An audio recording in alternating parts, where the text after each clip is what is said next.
Good morning, everybody, and a happy Wednesday morning to you. This is going to be our catch-up video. This is the video where we're going to catch up to what's going on because we're so far behind. That's why it's so long. So let's just jump in and get there now, shall we? Let's go.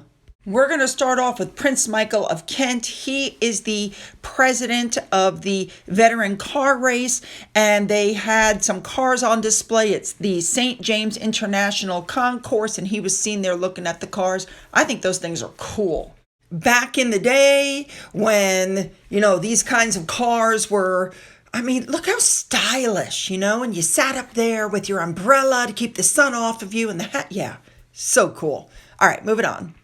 Next up, we're moving on to Sophie, who we know is still on her trip to Canada, her solo trip to Canada. She was wearing a beautiful outfit. She had her poppy on there, and she went to a service of remembrance at the cenotaph that they have in Canada. It was named St. Catherine's Cenotaph. She looked very dignified as she attended the service of remembrance, and she also gave she put down a wreath. Thank you. She put down a wreath with a personalized note on it. Very nice. I absolutely love what she's wearing. I love the fact that she put the poppy on her chest because we know that Armistice Day, I'm sure I'm not saying that correctly, is coming. Anyway, she cut a very elegant figure. I agree. That's what the article says, and I agree. All right, so when that was over, then she left and she headed to the Lake Street Armories. Now, while she was there, she was given some gifts. She also met soldiers from the Lincoln and Welland Regiment and their families. A big thank you, of course, to Remoulade Sauce for showing us everything that she was wearing. Now, moving on, but still sticking with Sophie, she went the next day to Toronto General Hospital. Now, she's also supposed to visit the Western Hospital and Rehab. And while she was there, she met with patients, she met staff, she met researchers, and she learned about all the innovations at the University Health Network. Pretty cool. Now, the article pointed something out that I hadn't considered, that this trip shows how important Sophie is because this is the largest Commonwealth country, and she's the first member of the monarchy to visit since the death of Queen Elizabeth. Yeah, I hadn't considered that. That's pretty cool. She is important to the family. And a big thank you to Remoulade Sauce for everything she was wearing. Moving on. Here we go. Prince William arrived in Singapore for the Earthshot ceremony. So he gets to the Jewel in the Singapore airport. One of the things he was shown was a Tembusu tree that was planted to commemorate his arrival in Singapore. How nice is that? And just as an FYI, apparently this is the first time that a tree has been planted for a foreign dignitary visiting. How wonderful. All right, let's keep going. So he arrived. The first thing you notice is the rain vortex. Now, this is the world's largest indoor waterfall. It's 40 meters high and was switched on to mark, him coming. William was welcomed by Sim Ann, who is the Senior Minister of the State of Foreign Affairs and Senior Minister of the State for the National Development. How fabulous is that? Green for the Earthshot. So, of course, he arrived. There were crowds. My goodness, were there crowds. As a matter of fact, there was so much screeching and yelling. It was reported in some of these articles that William was trying to speak to that woman who greeted him, and she couldn't even hear him, even though she was standing right next to him. Apparently, not only were there a lot of people, but there must have been an echo in there. Can you imagine? Even with the plants and stuff, the echoing must have just been absolutely deafening. But people were really, really excited to see William. The crowds in the airport, outside the airport, down the escalator, everywhere he went, they were screaming his name. And of course, just look at that. Look at the sea of people that lined. Look at that. My goodness, is he popular there? This is nothing like the greeting that Harry got when he went to play polo for 2 days with Nacho when he tried to go there. Oh, you guys, seriously. By the way, British Airways, 13 hours. You go, William. Just like Catherine, he saw a baby. He went went over to the baby. The baby grabbed his finger and decided that it would be a good chew toy and stuck it in his mouth or her mouth, whatever, adorable baby, and started chewing on his finger. So, now, as is typical, because he's a father, he had a very good reaction. He looked up at the parents and said, "Is the baby teething? How's the baby sleeping?" Because this is what babies do when they're teething. They chew on anything they can get their hands on. But I just think it was such a cute, adorable moment. And that baby is just too cute. Now, as part of his rock star welcome, one of the people in the crowd looked at him and said, "Wow, you are just so handsome." And William actually blushed. He actually blushed. How sweet is that? Oh my God, I just love this guy because he's just so unpretentious. He doesn't expect the crowds. He doesn't expect the adoration, and he takes it in stride, unlike other people.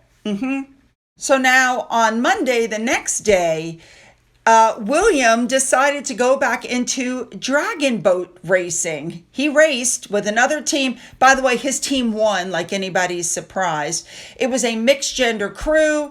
There were 14 nationalities, 8 Commonwealth nations. That was, according to the article, the UK, Singapore, India, Nigeria, Malawi, Canada, Australia, and South Africa.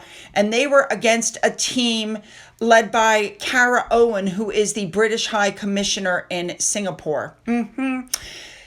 Oh my goodness, I can't even imagine. You must have some arm strength for that. So after that, he decided to go eat breakfast with the British team.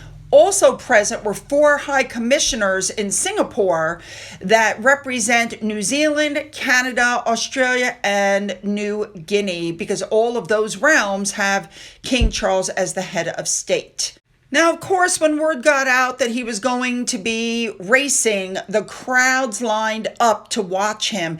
Anywhere this man goes, the people flock to, I'm telling you. And he's just you can just tell, he's a genuinely nice person. There are some people that do it because they feel they have to, and others because they want to. Now, after the race, William went to Istana, which is the palace and official residence of the president, and he met with Tharman Shanmugaratnam, who is the president of Singapore, and then he also met with the Singapore Prime Minister Lee Loong. Okay, I tried. He also then held a bilateral meeting. That shows the warm relationship. Moving on. Next up, Prince William had a meeting at the Global Summit for the United for Wildlife group that he created in 2014. William gave the keynote speech, and he pointed out in his speech that wildlife around the world has dropped 70% in the last 50 years because of traffickers in more than 150 countries, and the fact that they're developing sophisticated networks and ways to smuggle things. He also apologized for Catherine not being there and explained, she's helping George with his studies because he's got the big test coming up. Another big announcement from Prince William is that 7 governments are now going to collaborate to stop wildlife trading and money laundering. Now, for those of you who don't realize it, the building that William was in is called the Flower Dome Gardens by the Bay. And the tie he was wearing was made from recycled plastic. A flower pattern while he speaks in the Flower Dome. I love that. Oh, and by the way, one other big announcement is that Interpol is now cooperating with the investigation of the illegal trade and poaching and money laundering. Go, William. Now, on this night, they lit everything that they could up green for the Earthshot Prize Awards, which were taking place the next day. Now, we are mostly caught up with William, and we are now going to move on, and the next video will have the winners and what happened with the Earthshot Prize, okay? But I love these pictures. I just love the way they did this. All right, let's move on now. Here we go. Harry and Meghan, eco-warrior hypocrites. They took a private jet to watch Katy Perry. Now, Other people were on this plane: Cameron Diaz, her husband Benji Madden, actress Zoe Saldana. I hope I'm saying that right. They were all on the jet. Now, this jet, just so you know, is co-owned by oil heir Michael Hurd.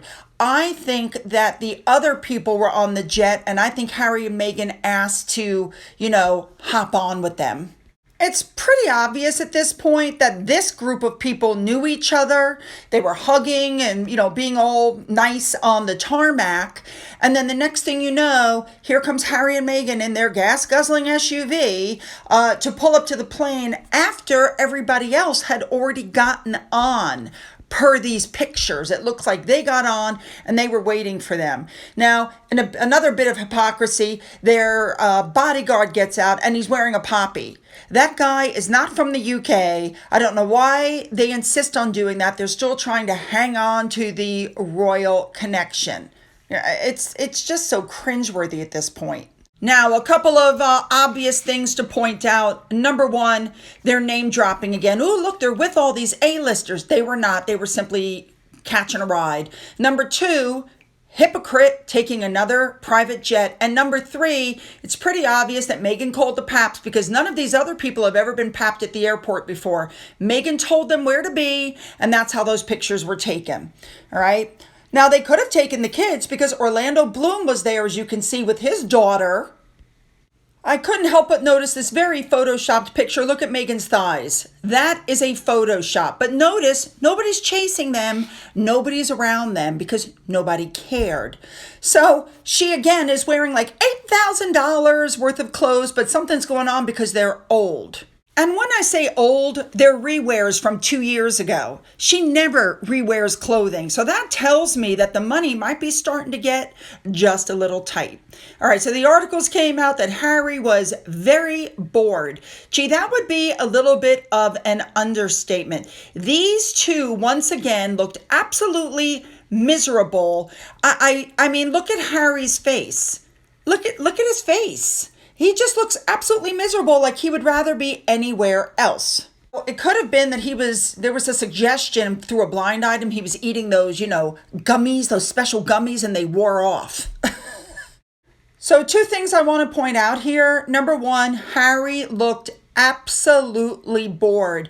Look at there. He's not even engaging with her. And underneath these pictures, the article says they appeared to be having a blast. Yeah, you could have fooled me. Number 2, just to point out, these pictures were staged once again. They had to have paid somebody because there's no way they were taken and sold that quickly to the Daily Mail. Later on, you see in these pictures, there is Celine Dion. And what you realize when you're looking at the pictures is people were not looking at Harry and Meghan. People were looking at Celine Dion. People were beyond excited.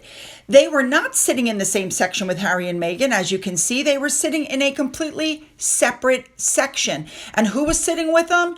Cameron, Zoe, Cameron's husband. They were all in a separate area. So, yes, I don't think that Harry and Meghan interacted with any of these people while they were there. The only person that went with Harry and Meghan was that Misha Harriman woman, and that's the only person that Meghan was talking to. Everybody else was all over Celine Dion. Hell, I would have been all over Celine Dion.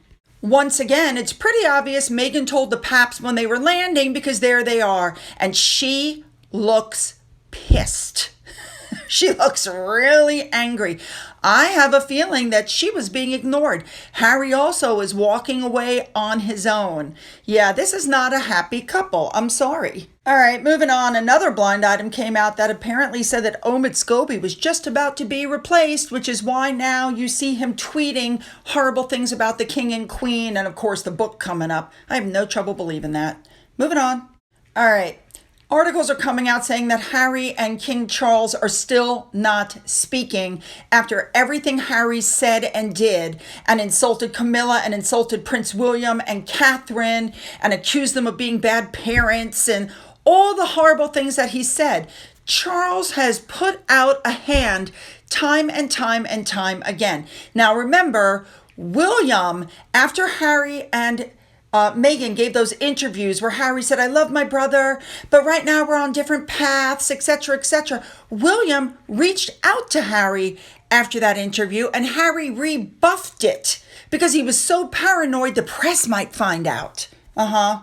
What that tells me is that Harry had become so paranoid at that point, before they even left the family, that he wasn't taking hands that were reached out to him. Now, with that said, an article came out that said that Harry has rejected an invitation from King Charles to go to his birthday party. We know that Charles invited him to Balmoral when he was in the UK. He said no.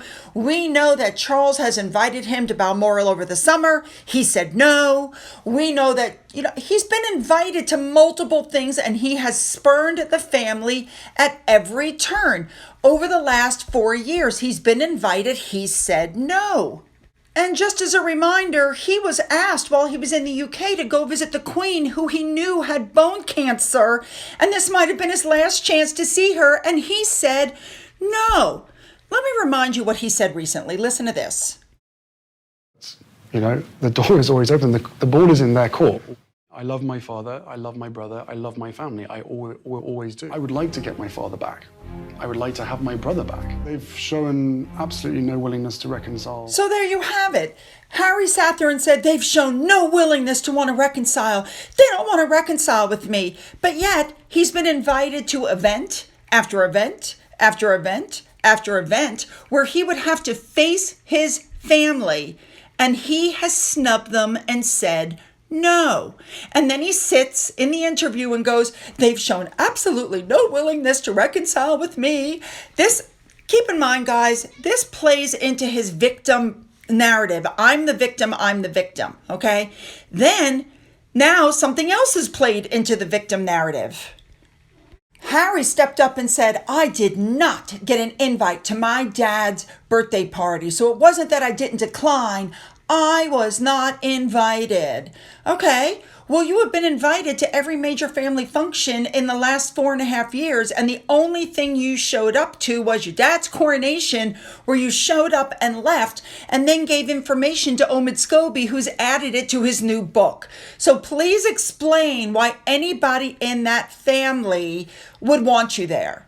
Now, they're also saying that they have not heard from Charles directly. It's always through somebody else, and Harry wants to hear from his father directly. So I think he did get an invitation, but I don't think he got it directly from his dad, and that's what he's upset about.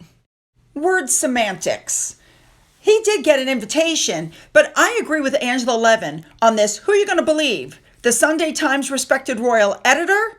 Or one of Harry and Meghan's unnamed sources? All right, you guys, I believe we are mostly caught up on the news. There's going to be more tomorrow, obviously. We're going to catch up. We're going to keep up with Sophie, the Earthshot Prize, the whole bit, the King's, opening of... We've got a lot to cover, so that'll be the next video. But you guys know what I want. Put those comments down, make them good. Don't forget to hit the subscribe button. If you've donated to my coffee fund, thank you so much. And as always, you guys... have a great day.